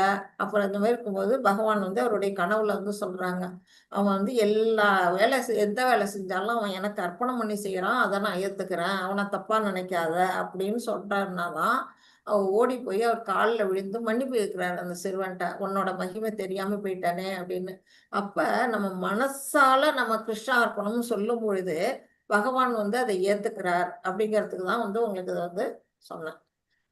யாராவது சததம் நித்தியம், அதாவது எப்பொழுதும் சததம் நித்தியம்னா என்ன, எப்பொழுதும் நித்தியமாக பகவானுக்கு நாம பக்தியை செலுத்த முடியல எனக்கு அது ரொம்ப கடினமா இருக்கு அப்படின்னா இதை செய்யுங்க, எனக்கு அர்ப்பணம் செய்ய, எல்லாத்தையும் என்னென்ன செய்யலாம். உன்னால அனன்ய பக்தி பண்ண முடியலையா, பரவாயில்ல, நீ எதையெல்லாம் உண்கிறாயோ அதை கிருஷ்ண பிரசாதமா எடுத்துக்கோ, எதையெல்லாம் நீ செய்கிறாயோ அந்த சடங்குகள் எல்லாம் கிருஷ்ணருக்காக செய்வாயாக. அப்புறம் யாக தான தர்மம் எதை கொடுக்குறியோ அதெல்லாம் கிருஷ்ணர் உணர்வை பரப்புறதுக்காக கொடு. எந்தெந்த தவங்களை செய்கிறாயோ அதெல்லாம் வந்து ஹரே கிருஷ்ணா ஜப யஜ்ஞமா பண்ணு அப்படின்னு வந்து பகவான் இது மூலமா நமக்கு வந்து சொல்றாங்க. 28 படிக்கும்.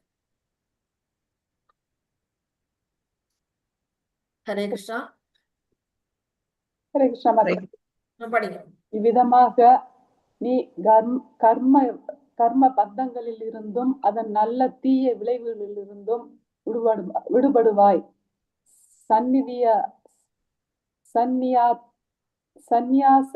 சந்நியாசத்தின் இந்த கொள்கையின் மூலம் உனது மனதை என்னில் பதிய செய்தால் நீ முக்தி பெற்று என்னிடமே வருவாய். ஹரே கிருஷ்ணா மாதாஜி. ஹரே கிருஷ்ணா மாதாஜி. கர்ம பந்தங்கள், அதாவது நம்ம ஒரு கர்மம் ஒரு செயல் செய்யும் பொழுது அதுல வந்து நல்ல விளைவு தீய விளைவுன்னு 2 வருது. அது நமக்கு வந்து நம்ம எப்படிப்பட்ட செயல் செய்யறோமோ அதை பொறுத்து அதுல இருந்து நம்ம விடுதலை அடையணும். ஏன் விடுதலை அடையணும் அப்படின்னா நம்ம வந்து அதுல இருந்து விடுதலை அடைஞ்சாதான் நாம வந்து பகவானை நெருங்க முடியும். அதனாலதான் வந்து என்ன சொல்றாரு, நீ எதை செஞ்சாலும், அதாவது இந்த சந்நியாசம்ங்கிறது எப்படின்னா நம்ம வந்து பக்தி தொண்டுல நம்மளுடைய வாழ்க்கையை வந்து நம்ம அர்ப்பணிக்கிறதுக்கு கூட விருப்பம் இல்லாம இருக்கலாம். ஆனா என்ன செய்வாங்க, எல்லா விருப்பங்களையும் துறந்தவனா இருப்பாங்க. இந்த உலகத்துல இருக்க ஜடப்பற்று எல்லாத்தையும் துறந்துட்டு பகவானுக்காக அவன் வந்து செயல்படும் பொழுது அவனே உண்மையான துறவி சன்னியாசி அப்படின்னு பகவானுங்க வந்து சொல்றாங்க. அந்த நிலையில வந்து செயல்படும் பொழுது நம்ம கர்ப்பபந்தத்துல இருந்து விடுதலை அடைய முடியும். அதன் மூலமா நம்ம என்ன செய்வோம், பகவான் மேல நம்மளுடைய ஞாபகம் வரும். ஏன்னா இது பௌதிகத்துல நமக்கு பற்று இல்லைன்னா அடுத்து ஆன்மீகத்துக்கு தான் நம்ம போவோம். ஆன்மீகத்துல போகும்பொழுது பகவான் மேல நம்மளை மனசை பதிய வைப்போம், நிலைநிறுத்துவோம். அப்போ வந்து என்ன ஆகும், நமக்கு முக்தி கிடைக்கும் அப்படிங்கிறாரு. முக்தினா என்ன, இந்த உலகத்துல இருந்து விடுதலை. மொத்தம் வந்து 5 விதமான முக்திகள் வந்து இங்க சொல்லியிருக்கிறாங்க. சாயுஜ்ய முக்தி, சாரூபிய முக்தி, சாலோக்கிய முக்தி, அப்புறம் வந்து சாரூபிய, அடுத்து வந்து கடைசியா சாஷ்டி அப்படின்னு 5 விதமான முக்திகள் சொல்லப்பட்டிருக்கு. அந்த 5 விதமான முக்திகள்ல மிகவும் மோசமானது, அதாவது தாழ்வடைஞ்சது எதுனா சாயுஜ்ய முக்தி, அதாவது பிரம்ம ஜோதியில போய் கலக்கிறது. அதை வந்து யாரெல்லாம் விரும்ப மாட்டாங்க அப்படின்னா பக்தர்கள் விரும்ப மாட்டாங்க. மற்ற முக்தியில கூட விரும்புவாங்களாம். ஆனா உண்மையான தூய பக்தர்கள் என்ன செய்வாங்கன்னா மற்ற முக்தியை கூட விரும்ப மாட்டாங்க, பகவானுக்கு பக்தி செய்யறது மட்டுமே விரும்புவார்கள் அப்படின்னு வந்து சொல்லப்பட்டிருக்கு. இது யுக்த வைராக்கியம் என்னன்னா உயர் வழிகாட்டுதல் அப்படின்னா ஒரு ஆச்சாரியருடைய வழிகாட்டுதலையோ இல்ல கிருஷ்ணர் பகவான் நம்ம மனசுல இருந்து சொல்றதுபடியோ நம்ம செய்யக்கூடிய செயல்கள் அனைத்தையும் வந்து பகவான் கிருஷ்ணருக்காக அர்ப்பணிச்சு செய்யக்கூடியதுதான் வந்து யுக்த வைராக்கியம் அப்படின்னு வந்து சொல்லியிருக்கிறாங்க. இதுல சாராம்சம் என்ன அப்படின்னா தூய்மைப்படுத்துதல். ஃபர்ஸ்ட் நம்ம வந்து மனசுக்குள்ள என்னென்ன அழுக்குகள் இருக்கு, 6 விதமான அழுக்குகள் இருக்கு. காமம், குரோதம், லோபம், மோகம், மதம், ஆச்சரியம். அந்த அழுக்குகள்லாம் வந்து நீங்கி நம்மளுடைய மனசுங்கிற அந்த கண்ணாடி என்னாவது பளிச்சுன்னு தூய்மை அடையுது இந்த பக்தி செய்யறதுனால. அடுத்தது முன்னேற்றம். இப்ப இங்க ஒரு கிராஃப் பேப்பர் மாதிரி இருக்கு, அதுல பாத்தீங்கன்னா மேற்கொண்டு போகுது. அது என்னது, ஆன்மீக விஞ்ஞானம். அதாவது பகவானுடைய ஸ்பிரிச்சுவல் வழியில நாம வந்து மேல மேல மேல படியில முன்னேறி போயிட்டு இருக்கோம் அப்படிங்கிறது வருது. அடுத்தது சரணாகதி, பகவான்கிட்ட நம்ம முழுமையா நம்மளை வந்து சரண்டர் பண்ணிக்கிறது அது. அடுத்தது விடுதலை. இங்க கை 2 என்ன இருக்குது, விலங்கு போட்டிருக்கு. அந்த இது நமக்கு இப்ப விலங்கு இருக்கு, ஆனா நம்ம கண்ணுக்கு தெரியல. அதுதான் 3 குணங்களால உடையக்கூடிய விலங்கு. அதுல இருந்து நமக்கு வந்து விடுதலை கிடைக்குது. இது பக்தியினால கிடைக்கக்கூடிய பலன்கள் அப்படின்னு சொல்றாங்க. 29. ஹரே கிருஷ்ண மாதாஜி. ஹரே கிருஷ்ணா மாதாஜி. சமோகம் சர்வபூதேஷு நமே த்வேஷ்யோஸ்தி ந பிரியக ஏ பஜந்தி து மாம் பக்தியா மைதேதேசு சப்யகம். நான் யாரிடமும் பொறாமை கொள்வதோ பாரபட்சம் காட்டுவதோ இல்லை. நான் அனைவருக்கும் சமமானவன். ஆயினும் பக்தியுடன் எனக்கு அன்பு தொண்டு புரிபவன் யாராயினும் அவன் எனது நண்பன். அவன் என்னில் இருக்கிறான், நானும் அவனுக்கு நண்பனாகிறேன். ஹரே கிருஷ்ண மாதாஜி. ஹரே கிருஷ்ணா மாதாஜி. வந்து பகவான் வந்து யார் மேலாவது பொறாமப்படுவாரு? நம்ம மனுஷங்களுக்கு தான் வந்து ஆசை, கோபம், பொறாமை, பொச்சரிப்பு எல்லாம் இருக்கும். ஆனா பகவானுக்கு எதுவும் கிடையாது. அதே போல அவர் பாரபட்சமும் கிடையாது. எல்லா உயிரினங்களும் அவருக்கு குழந்தைகள், அவருடைய படைப்புல வந்தது. ஒரு அப்பா இருக்கிறாருன்னா குடும்பத்துல தன்னுகிட்ட 4 குழந்தைகள் இருந்தா 4 பேர் மேலேயும் சமம் அன்பு தான் செலுத்துவாங்களே தவிர ஒருத்தன் உயர்த்தி ஒருத்தன் மட்டம் அப்படின்னு எல்லாம் நினைக்க மாட்டாங்க. அந்த மாதிரிதான் பகவானும் பாரபட்சம் இல்லாதவர், அனைவருக்கும் சமமானவர். எப்படி அப்படின்னா, ஒரு மழை பெய்யுதுன்னா மழை வந்து என்ன செய்யுது? உலகம் எல்லா இடத்துலயும் தான் பெய்யுது. சூரியன் ஒளிக்கதிர் கொடுக்குதுன்னா எல்லா இடத்துலயும் தான் பெய்யுது. சில இடத்துக்கு நான் கொடுக்க மாட்டேன், மழை வந்து கொடுக்க மாட்டேன் அப்படின்னு எல்லாம் அது கிடையாது. வேண்டியதா வேண்டி இல்லையா அது கிடையாது. அது சமமா எல்லாருக்கும் கொடுக்கும். பார்த்தீங்கன்னா இப்போ வந்து சமுத்திரத்தில் கூட மழை பெய்யும். ஏன் தண்ணி எதுக்கு தேவையே இல்லையே அப்படின்னு நம்ம நினைப்போம். ஆனாலும் அது வந்து மழையோட தன்மை எல்லாருக்கும் சமமா பங்கிட்டு அளிப்பது. பாறையா இருக்கட்டும், காடா இருக்கட்டும், ஆறா இருக்கட்டும், மழை பெய்யுது. அது மாதிரிதான் பகவான் என்ன செய்யறாரு? பாரபட்சம் இல்லாம நமக்கு வந்து கருணையை வழங்குறாரு. அன்பு செய்யறவங்களுக்கு இன்னும் வந்து அதிகப்படியா அவர் செய்யறாரு. அவர்கிட்ட பக்தி இருக்கிறவங்கள்ட்ட இன்னும் கொஞ்சம் அதிகமா அவர் வந்து அன்பு அவர் செலுத்துறாரு. ஏயதாம் மாம் பிரபத்தியந்தே தாம் சதைவ பஜாமியகம் அப்படின்னா, யாரெல்லாம் அவர்கிட்ட அதிகமா சரணடைகிறாங்களோ அவங்களுக்கு தகுந்த மாதிரி இவர் என்ன செய்யறாரு? இன்னும் கொஞ்சம் அதிகமான அன்பை கொடுக்கிறார், கருணையை பொழிகிறார். அவர் எனக்கு நண்பன், அவனுக்கு நானும் நண்பன் அப்படின்னு வந்து இதுல சொல்றாரு. பகவான் கிருஷ்ண பாரபட்சமா இருக்காரான்னா இல்ல. அவருடைய கர்மம் மற்றும் ஆசையின் அடிப்படையிலேயே பலவித உடல்கள் கிடைக்கிறது. நமக்கு வந்து இந்த உடல்லாம் கிடைக்குதுன்னா ஒருத்தவங்க கருப்பாவோ, ஒருத்தவங்க சிவப்பாகவோ, ஒருத்தவங்க அறிவுள்ளவங்களாகவோ, ஒரு அறிவுற்றவங்களாகவோ, சில பேர் வந்து குறைபாடு உள்ளவர்களாகவோ கூட பிறக்கலாம். அதுக்கெல்லாம் காரணம் என்ன அப்படின்னா அவங்களுடைய கர்மம், முன் ஜென்மத்துல செய்த கர்மம் மற்றும் ஆசை. அந்த ஆசையோட பலன்கள்ல வந்து பலவிதமான உடல்கள் வந்து அவங்களுக்கு கிடைக்குது. அப்படிப்பட்ட நிலையில பகவான் என்ன செய்யறாரு? எல்லாருக்கும் சமமா தான் அவர் கொடுக்குறாரு. நம்ம செய்யற கர்மத்துக்கும் ஆசைக்கும் தகுந்த மாதிரி நமக்கு உடல் கிடைக்குதே தவிர பகவான் வந்து யாரையும் பிரிச்சு பார்க்கல. எல்லாருக்கும் சமமான அன்பை, சமமான கருணையை தான் அவரு கொடுக்குறாரு அப்படின்னு சொல்றாங்க. இது மழை மேகத்தை நம்ம சொன்ன மாதிரி மழை மேகம் வந்து பாரபட்சம் இல்லாம எல்லாருக்கும் கொடுக்குற மாதிரி நானும் எல்லாருக்கும் சரணடைகிற அனைவருக்கும் நான் வந்து ஊட்டம் கொடுக்கிறேன் அப்படின்னு சொல்றாரு. பரமபுருஷ பகவானை நீங்கள் சார்ந்திருப்பதை அறிவியுங்கள். இதன் மூலம் நீங்கள் கிருஷ்ணரின் தயவை பெறலாம்.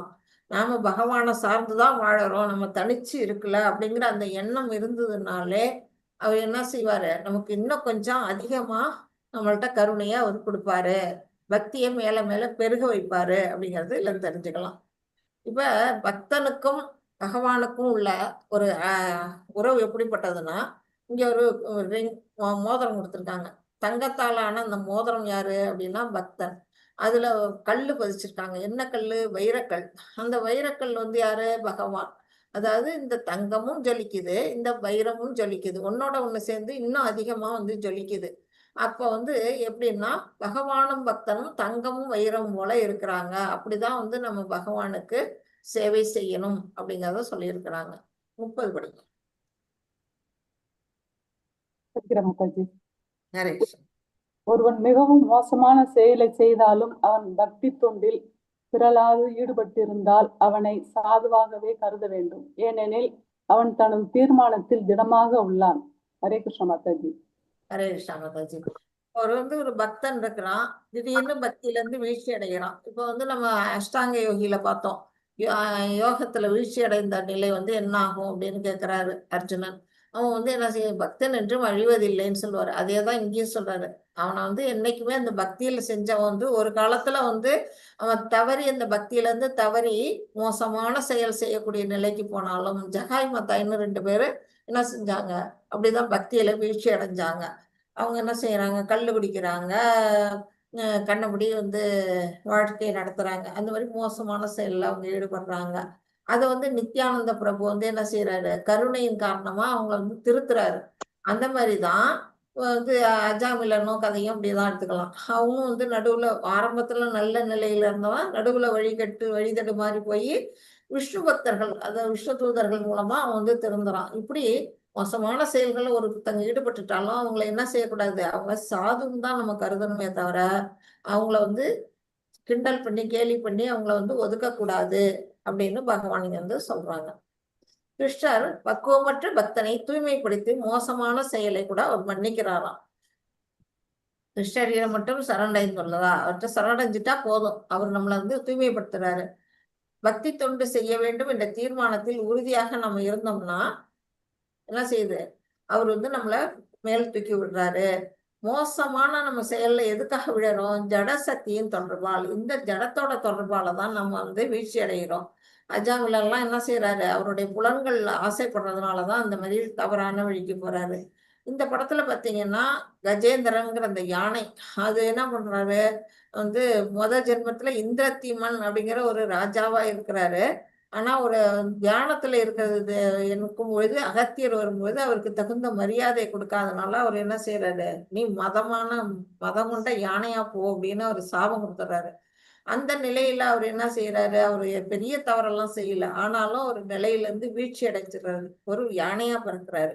அந்த நிலையிலையும் அவருக்கு வந்து என்ன செய்யுது, முதல் பிறவியில செஞ்ச பக்தி தொண்டு ஞாபகம் வர்றதுனால அவர் வந்து ஆதி மூலமேன்னு பகவானை கூப்பிடுறாரு. அப்போ வந்து கிருஷ்ணர் வந்து அந்த முதலைகிட்ட இருந்து அவரை விடுவிக்கிறாரு. இந்த கதை தான் இதுல இருக்கிற மாதிரி இருக்குது.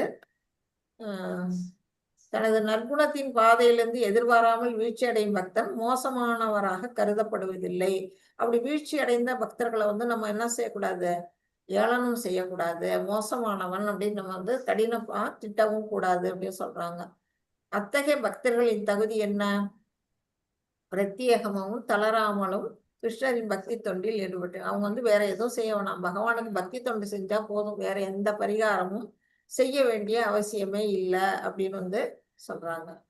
அத்தகைய பக்தர்களின் தீர்மானம், அவங்களுடைய குறிக்கோள் எப்படி இருக்கும் அப்படின்னா, ஒரு ஒரு பாவச் செயல் நம்ம வந்து என்ன செய்வோம், எது செய்யக்கூடாதுன்னு நமக்கு சொல்லியிருக்காங்களா, அந்த பாவச் செயலை நான் கண்டினியூஸா நான் செய்யறேன் அப்படின்னா அந்த அதை விட்டு என்னால வெளியே வர முடியல, அந்த பழக்கத்துல இருந்து, கெட்ட பழக்கத்துல இருந்து.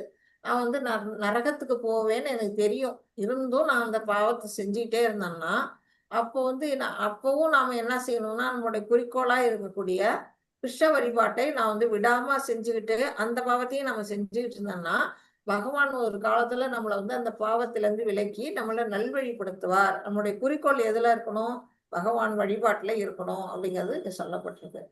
இதுல ஒரு எச்சரிக்கை என்ன கொடுத்திருக்காங்க, யாரும் திவ்யமான பக்தி தொண்டில் இருக்கும் பக்தன் எல்லா விதமான மோசமான வழிகளிலும் செயல்படலாம் என்று தவறாக புரிந்து கொள்ளக்கூடாது. நல்ல தீவிரமா ஒரு பக்தியில இருக்கிறான், அதனால நான் தப்பு காரியமும் பண்ணலாமா, பண்ணிக்கிட்டு நான் வந்து பக்தியிலேயே இருக்கலாமா அப்படின்னு உடனே எதிர்கேள்வி கேட்கக்கூடாது அப்படின்னு பகவான் சொல்லிட்டாரு. ஏன்னா பாவத்தை செஞ்சுக்கிட்டே புண்ணியமும் செய்யவே முடியாது, அதுக்கும் இதுக்கும் ஈக்குவலே கிடையாது. அதுதான் வந்து சொல்றாங்க. கிறிஸ்டியானிட்டியில பார்த்தீங்கன்னா சண்டே போய் என்ன செய்வாங்க, போய் பாவ மன்னிப்பு வாங்குவாங்க. மறுநாள்ல இருந்து மறுபடியும் பாவம் செஞ்சுட்டு மறுபடியும் சண்டே அன்னைக்கு போய் பாவ மன்னிப்பு கேட்பாங்க.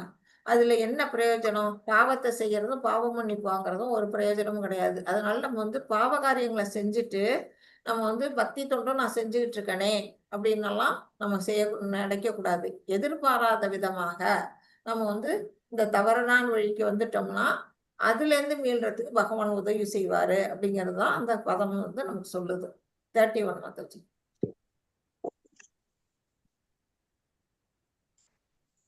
ஹரே கிருஷ்ண மாதாஜி. ஹரே கிருஷ்ணா. அவன் வெகு விரைவில் தர்மாத்மாவாகி நித்தியமான அமைதியை அடைகின்றான். குந்தியின் மகனே, எனது பக்தன் என்றும் அடைவதில்லை என்பதை தைரியமாக அறிவிப்பாயா. ஹரே கிருஷ்ணா. ஹரே கிருஷ்ணா. அதாவது ஜடசக்தி வந்து ரொம்ப வலிமை வாய்ந்தது, அது பிடியில விழுந்து அவன் பாவ செயல்ல ஈடுபடுறான் ஒரு பக்தன். ஆனா வந்து பகவானுடைய கருணை கிடைக்கும் பொழுது அவன் என்ன செய்வான், கூடிய சீக்கிரம் அதுல இருந்து வெளியில வந்து ஒரு தூய ஆத்மாவாக அவன் என்ன செய்யறான், அமைதியான வழியில பகவானை வணங்க ஆரம்பிச்சிருவான். அதாவது என்னுடைய பக்தன் என்னைக்குமே அழிய மாட்டான் அப்படிங்கறத சொல்றாரு. பிரணஷ்யதினா அழியறது மாட்டான், என்னுடைய பக்தன் எப்படியா இருந்தாலும் நல்ல நிலைக்கு மறுபடியும் வந்துருவான். இதை வந்து தைரியமா சொல்லு அர்ஜுனா அப்படின்னு அர்ஜுனனுக்கு வந்து அவர் ஷூரிட்டி கொடுக்குறாரு. கிருஷ்ணர் எப்படி அத்தகைய பாவப்பட்ட நபர்களிடமிருந்து வழிபாட்டை ஏற்றுக்கொள்கிறார் அப்படின்னா 9 விதமான பக்தி தொண்டர், அதுதான் பிராயச்சித்தம். என்ன மாதிரி செய்யலாம், நம்ம பாவம் செஞ்சுட்டோம். அப்ப என்ன செய்யலாம்? ஸ்ரவணம், கீர்த்தனம், ஸ்மரணம், அப்புறம் என்ன பாத சேவனம், அர்ச்சனம், வந்தனம், சாக்கியம், தாசியம், ஆத்ம நிவேதனம் அப்படின்னு 9 விதமான பக்தி தொண்டுல நம்மள ஈடுபடுத்திக்கணும். அப்புறம் நம்ம செஞ்ச பாவங்களுக்காக உண்மையாக நம்ம வருத்தப்படணும். அப்புறம் தூய்மைப்படுத்திக் கொள்வதற்காக பற்பல சடங்குகள்லாம் இதெல்லாம் நம்ம செய்யவே வேணும். எந்த சடங்கும் பரிகாரம் வேற எதுவும் பண்ண வேண்டாம். பக்தி தொண்டுல ஈடுபடுறதுதான் பரிகாரம். அப்படிப்பட்டவன் வெகு விரைவில் தூய்மையடைந்து தர்மாத்மாக மாறுகின்றான். இதுதான் பகவான் அர்ஜுனர்கிட்ட சொல்லக்கூடிய ஒரு விஷயம். பீஷ்மர்கிட்ட அவர் அதான் செய்யறாரு. போர்ல நான் ஆயுதம் ஏந்த மாட்டேன்னு பகவான் சபதம் செஞ்சிருக்கிறாரு. ஆனா ஆயுதம் ஏந்த வைப்பேன் அப்படின்னு பீஷ்மர் சபதம் பண்றாரு. அவருடைய ஆசையை, பக்தனுடைய ஆசையை நிறைவேற்றுறதுக்காக பகவான் தேர் சக்கரத்தை கையில எடுத்துக்கிட்டு பீஷ்மரை கொல்ல வராரு. அப்ப தன்னுடைய வாக்குறுதியை விட பக்தன ஆசையை நிறைவேற்றுறதுதான் பகவானுடைய விருப்பம் அப்படிங்கிறது இதுல தெரியுது. பக்தி தொண்டின் பாதை எப்போதுமே வெற்றி அளிக்கக்கூடியது, அதுல தோல்விங்கிறதே கிடையாது அப்படிங்கிறத சொல்றாங்க.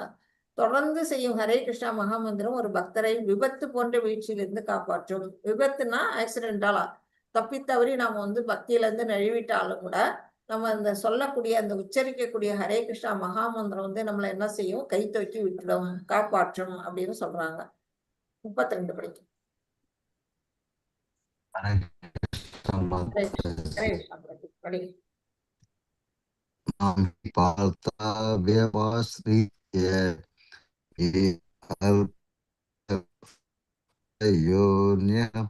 ஸ்திரீயோ வைஸ்யாஸ்ததா சூத்ரஸ்தே அபியந்தி பராம் கதிம்.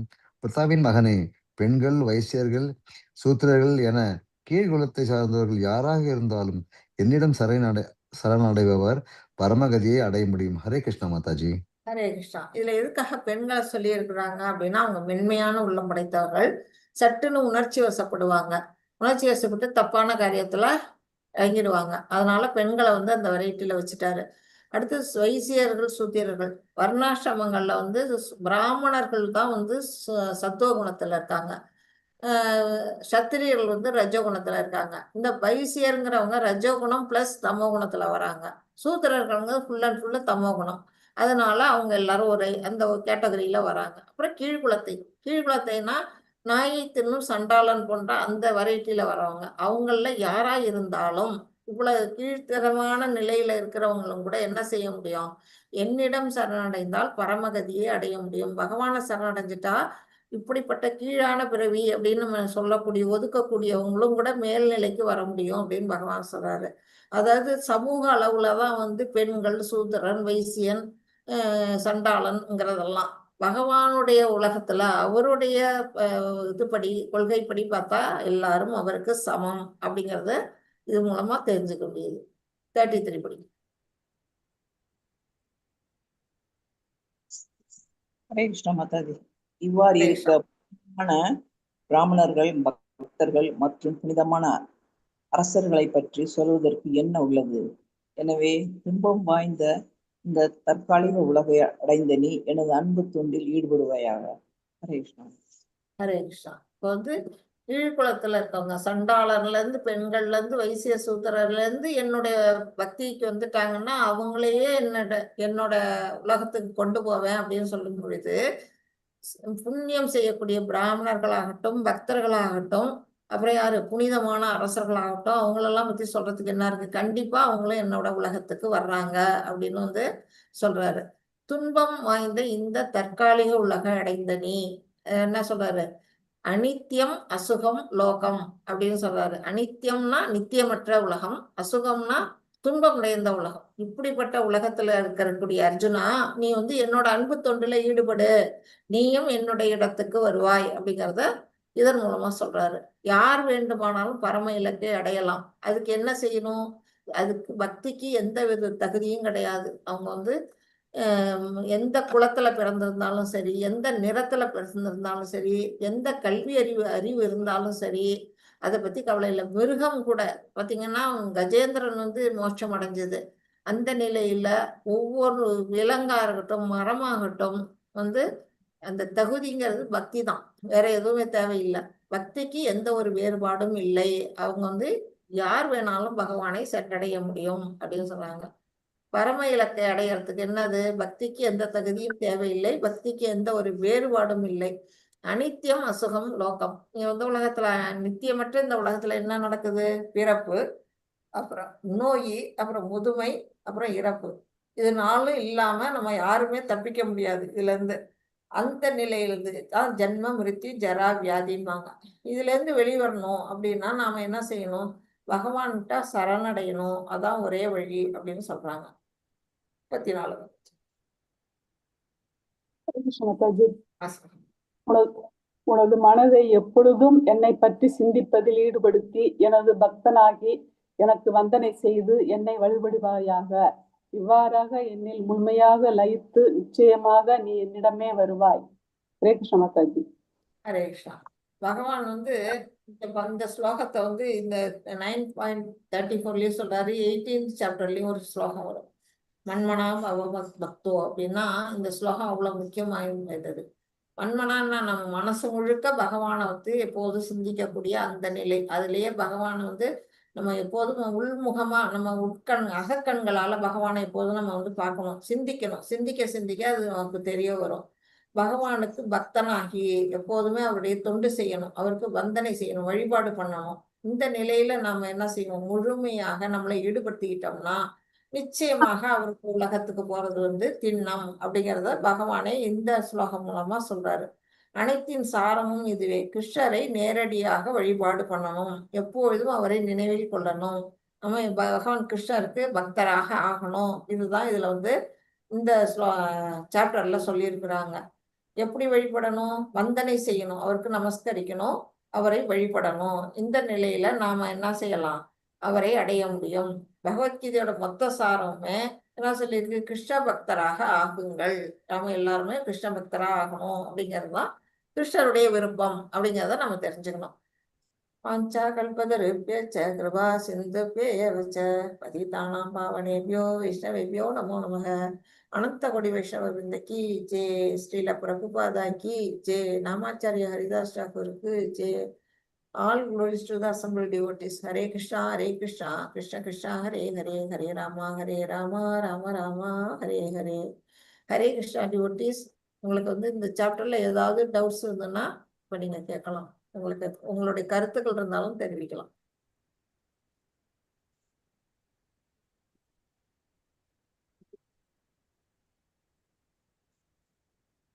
விளக்கம் கொடுத்திருக்காரு கணபதி. ஒரு இந்த 5 வித முக்திகளையும் கொடுத்திருக்காரு. ஓகே. ஹரே கிருஷ்ணா. யாருக்கும் ஏதாவது சொல்லுங்க மாதாஜி. கேட்க வேண்டியது சொல்ல வேண்டியது இருந்தால் சொல்லலாம். இந்த சாப்டர் முடிஞ்சிட்டு நாளைக்கு நம்ம 10th சாப்டர் போயிடலாம். எதுவும் கேட்கறதுக்கு இல்லையா யாருக்கும்?